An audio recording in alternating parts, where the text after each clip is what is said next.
Assalamualaikum warahmatullahi wabarakatuh.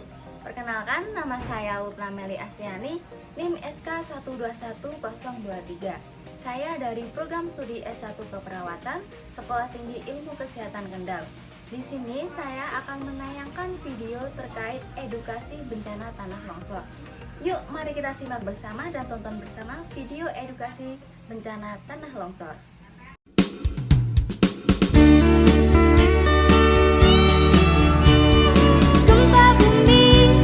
Tsunami, kebakaran, hingga banjir bandang. Pikirkan keselamatan untuk diri juga keluarga.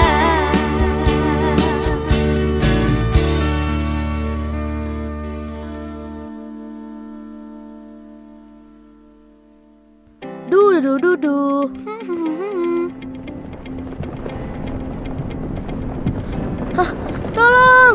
Tolong. Sahabat tangguh, semua pastinya sering mendengar bencana tanah longsor ya. Jika terjadi tanah longsor, dampaknya berbahaya loh. Tanah longsor bukan saja bisa menimbun dan meruntuhkan permukiman, tapi jika kita terkena tanah longsor, bisa berakibat fatal. Selain bisa luka berat, kita bisa kehilangan nyawa juga loh. Nah, makanya supaya kita terhindar dari bencana tanah longsor, mending sejak dini kita waspada ya. Salah satu caranya yaitu dengan mengenali seperti apa sih gejala tanah longsor. Berikut ini rangkumannya. Secara umum, tanah longsor merupakan salah satu bencana alam yang sering terjadi di kawasan Indonesia.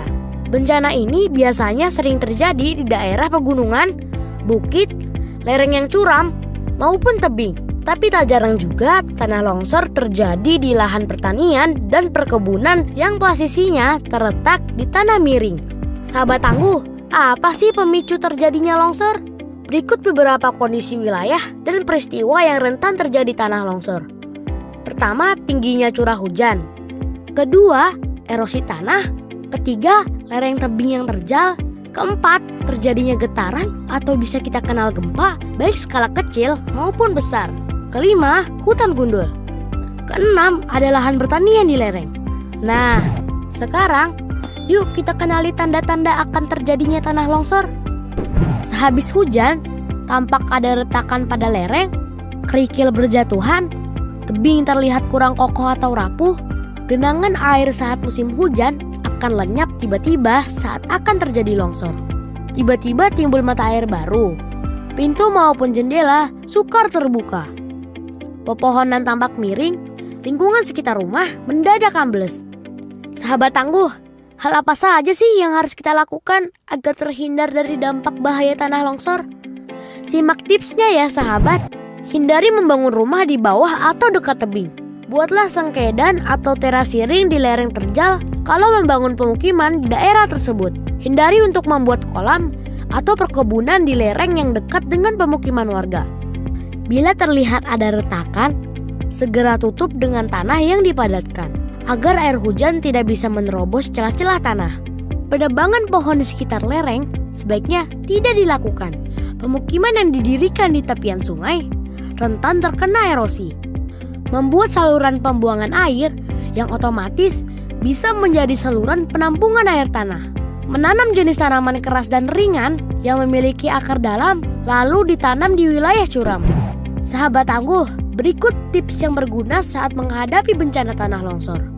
Apabila hujan turun dengan lebat dan mulai terdengar suara gemuruh yang tidak biasa, maka bergegaslah keluar dari rumah dan menjauh dari lokasi yang paling dasar.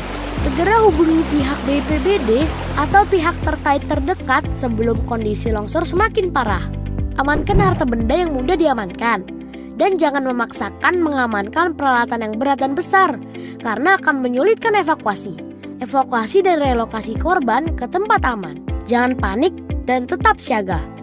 Apapun bencana yang Anda hadapi, kewaspadaan dan kesiapsiagaan akan banyak menolong Anda dan kerabat terdekat. Nah, sahabat tangguh, kira-kira seperti itu ya beberapa gejala penyebab dan bagaimana mengantisipasi bahaya bencana tanah longsor. Semoga bermanfaat ya sahabat.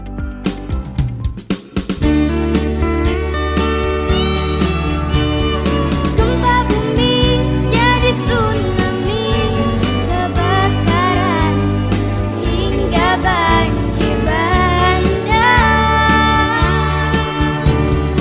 Pikirkan keselamatan untuk diri juga keluarga.